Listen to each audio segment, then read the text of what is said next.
जय हिंद प्यारे प्रतियोगियों और छात्र छात्रा।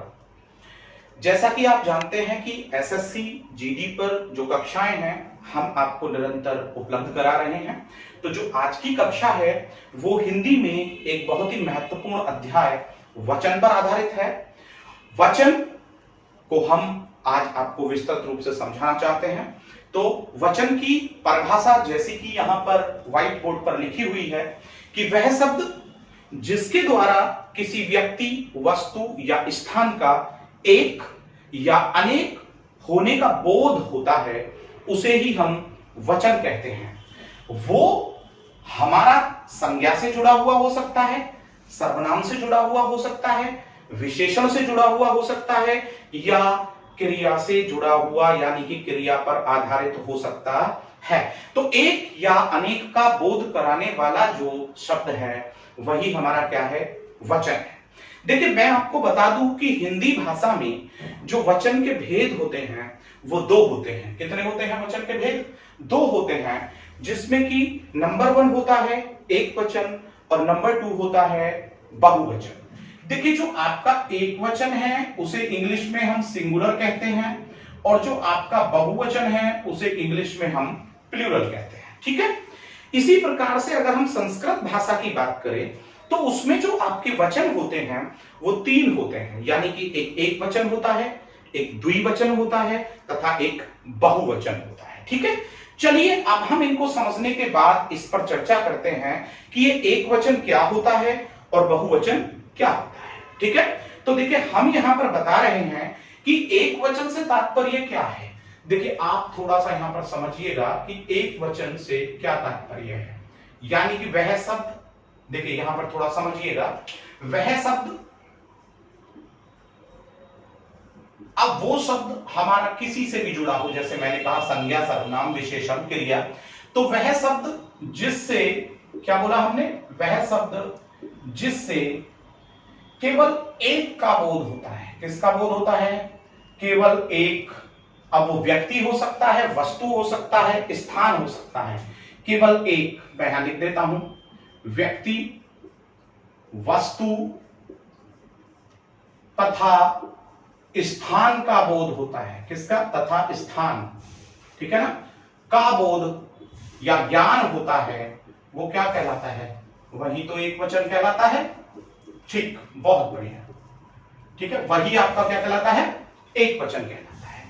जैसे मैं आपको थोड़ा इसमें यहां समझा देता हूं, मैंने लिखा कि वह शब्द जिससे हम एक का बोध कर रहे हैं, केवल एक का, और क्या हो सकता है? वो व्यक्ति हो सकता है, वस्तु हो सकता है, स्थान हो सकता है, तो उसे हम कहते हैं। जैसे देखिए मैंने यहां पर लिखा लड़का यानी कि बॉय।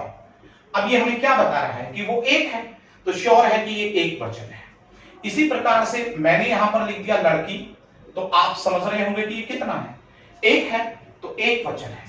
या मैंने यहां पर लिख दिया हाथी, तो हाथी की जब हमने बात की तो हमें पता चल रहा है बोलने से ही भाषा में कि ये एक को संबोधित कर रहा है, तो श्योर है कि यहां पर ये एक वचन है।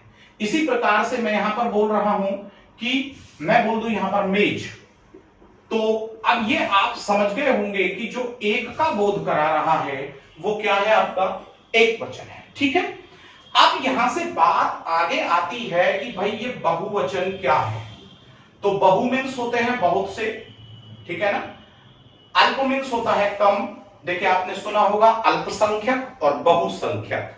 ठीक है, एक होता है माइनॉरिटी यानी कि अल्पसंख्यक और एक होता है मेजॉरिटी यानी कि बहुसंख्यक। जब हम बात कर रहे हैं यहां पर अल्प की, तो अल्प का मतलब थोड़ा और बहु का मतलब ज्यादा। तो जो 2 या 2 से अधिक है उसे क्या कहते हैं आप? वो होता है बहुवचन, यानी कि वह शब्द जिससे 2 या 2 से अधिक, या 2 से अधिक, किसका?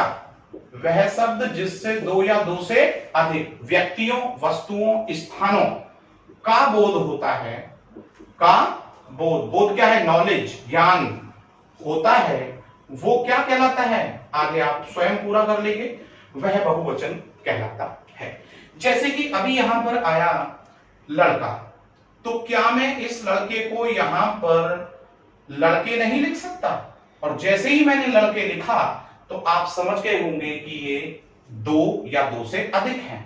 इसी प्रकार से हमने लिख दिया यहां पर लड़कियां, और जैसे ही लड़कियां लिखा तो हम समझे कि ये 2 से ज्यादा है। ठीक है ना।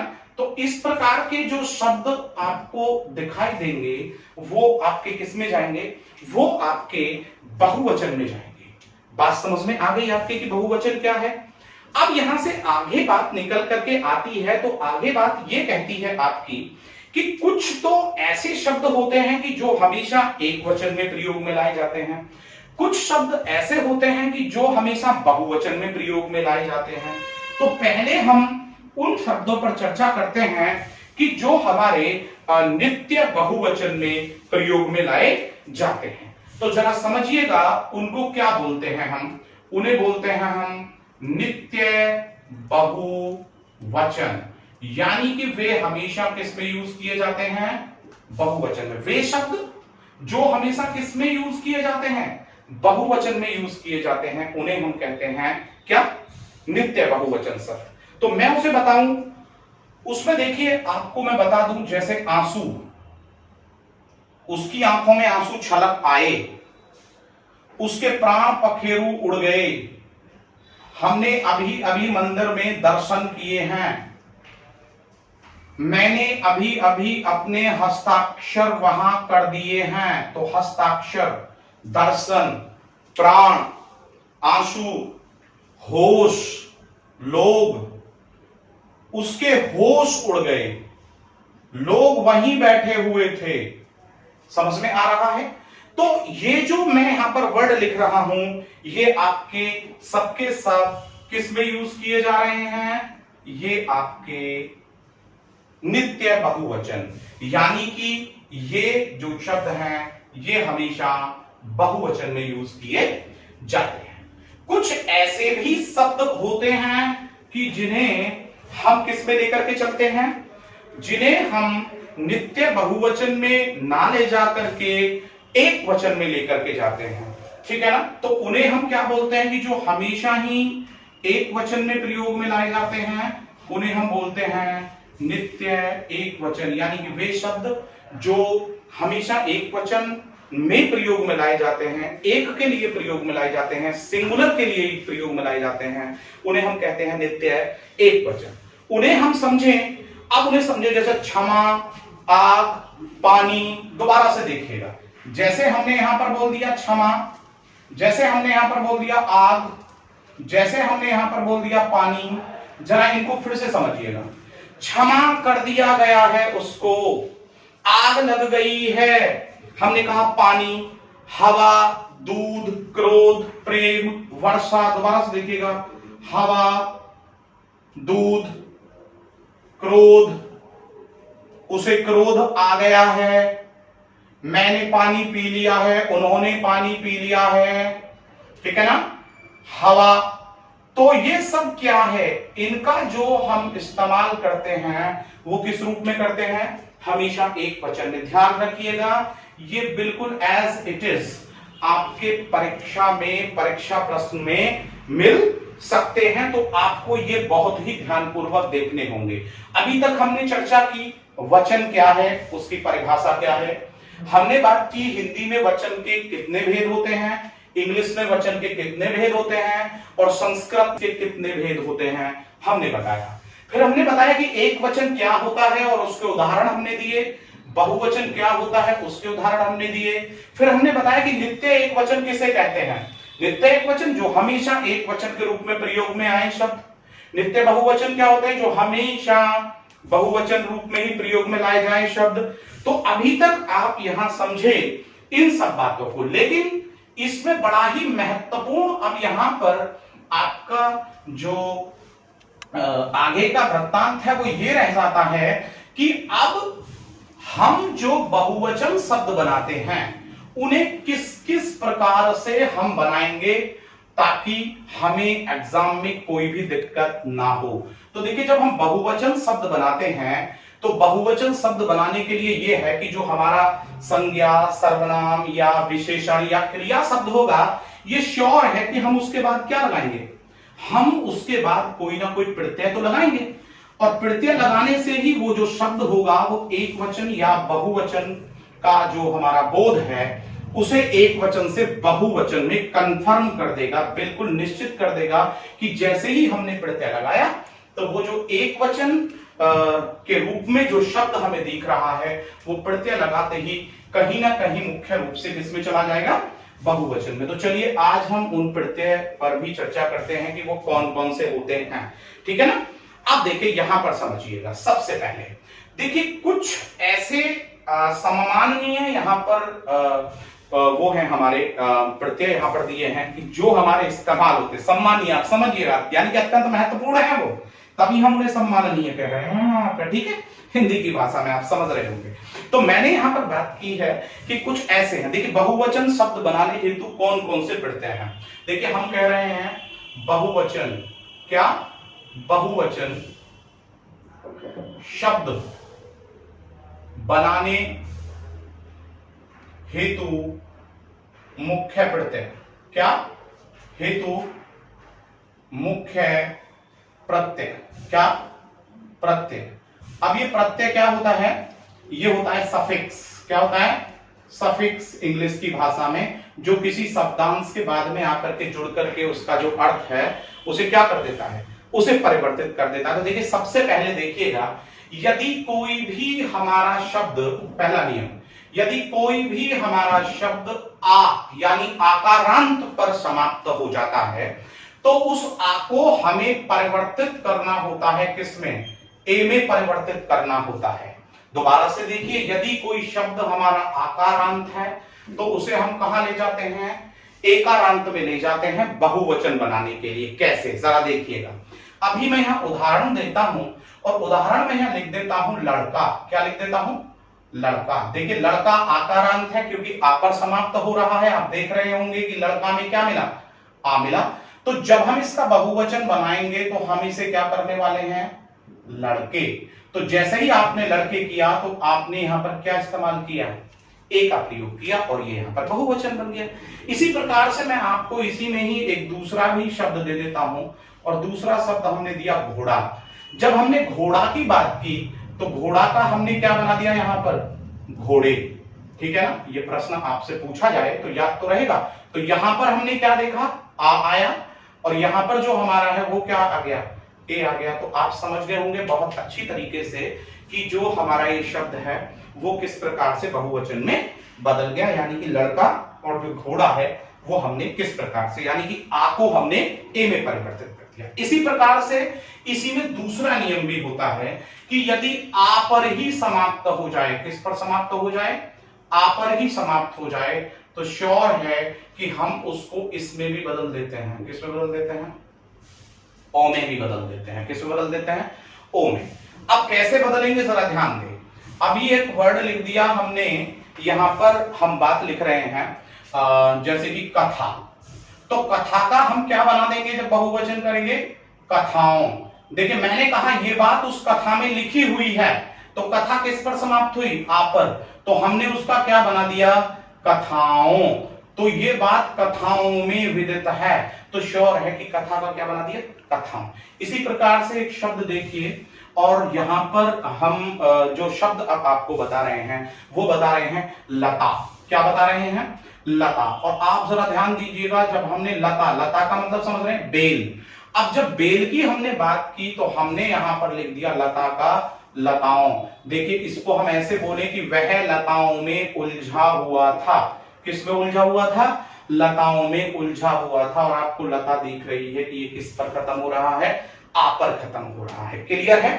इसी प्रकार से देखिए मैं तीसरा नियम आपको बताता हूं कि यदि आपको छोटा ई या बड़ा ई दे दिया जाए, क्या दे दिया जाए, छोटा ई या बड़ा ई दे दिया जाए, तो उसे आप किस में परिवर्तित कर देंगे, या में आप उसे परिवर्तित करते ही उसे आप बहुवचन में लेकर के चले जाएंगे। ठीक है। देखिए आप यदि इस कक्षा को ध्यानपूर्वक सुन रहे हैं और देख रहे हैं तो ये 100% कंफर्म है कि आप परीक्षा में जो इससे प्रश्न मिलेगा उसको आप पलक झपकते ही आसानी से कर देंगे। तो देखिए उसने बोला जैसे कि यहीं पर एक वर्ड दे दिया लड़की, क्या दे दिया, लड़की। तो देखिए अगर मैं इसका यहां पर प्लूरल बनाऊं तो बड़ी ई अब छोटी ई में परिवर्तित हो जाएगी और लड़की का क्या बन जाएगा, लड़कियां। तो देखो आपने यहां पर क्या लिखा है, या जो है वो प्रत्यय आपने लगा दिया। इसी प्रकार से देखो मैं आपको दूसरा एक शब्द दे देता हूं, नदी। तो नदी का जब आप बहुवचन बनाएंगे तो यहां से पहले आप छोटी ई ले आई तो नदियां। तो इस प्रकार से आप यहां पर इसको बना लेंगे। तो आप समझे अभी। इसी प्रकार से फिर से देखिए नंबर 4 को, यदि कोई भी सिंगुलर शब्द यानी कि एक वचन शब्द ए या आ पर समाप्त हो जाता है, किस पर समाप्त हो जाता है, ए या आ पर, तो आप याद रखिएगा कि उसको आप ए में बदल देते हैं। किस में परिवर्तित कर देते हैं, ए में परिवर्तित कर देते हैं। चंद्र बिंदु का वहां पर जो इस्तेमाल है वो करते हैं। कैसे करते हैं मैं थोड़ा समझा दूं। जैसे मैंने यहां पर लिख दिया लेखिका, जरा ध्यान दीजिएगा, लेखिका। अब लेखिका को जब आप बहुवचन में लेकर के जाएंगे तो अब आप क्या करने वाले हैं, लेखिकाएं। क्या करने वाले हैं, लेखिकाएं। इसी प्रकार से मैं एक और शब्द दूं और शब्द दे दूं आपको बात, और बात का हमें क्या बनाना होगा, बहुवचन, बातें। तो आप समझ रहे होंगे कि इस प्रकार के शब्द भी होते हैं। पुस्तक का बना दिया आपने पुस्तकें, रात का बना दिया आपने रातें। तो आप इसे अच्छे से समझ गए होंगे कि जो एक वचन से बहुवचन बनाने वाले जो हमारे मुख्यतः प्रत्यय हैं वो कौन कौन से यहां पर होते हैं। अब हम यहां से थोड़ा सा और आगे बढ़ते हैं। देखिए मैं आपको एक बात बता दूं कि कुछ ऐसे सम्मान सूचक शब्द होते हैं कि जिन्हें हमें सम्मान देने के लिए कैसे यूज करना पड़ता है, उसे हमें हमेशा बहुवचन में यूज करना पड़ता है। देखिएगा ये तो मैंने बताया मुख्यतः, बहुत सारे नियम होते हैं, लेकिन मैं एसएससी जीडी को देखते हुए यहां पर कक्षा दे रहा हूं।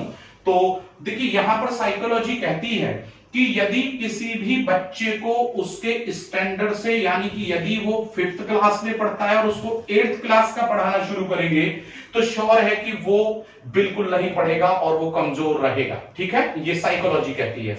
और यदि किसी 8th क्लास वाले को आप 6th क्लास पढ़ाते हैं तो श्योर है कि वहां पर वो बच्चा नहीं पढ़ेगा, क्योंकि जो उसका पढ़ा हुआ है आप उसी को ही उसे दोबारा से पढ़ा रहे हैं। तो ये बात आपको ध्यान रखनी है। तो आपका लेवल जो एसएससी जीडी है, आपके लेवल की को देखते हुए ही मैं ये कक्षा आपको दे रहा हूं।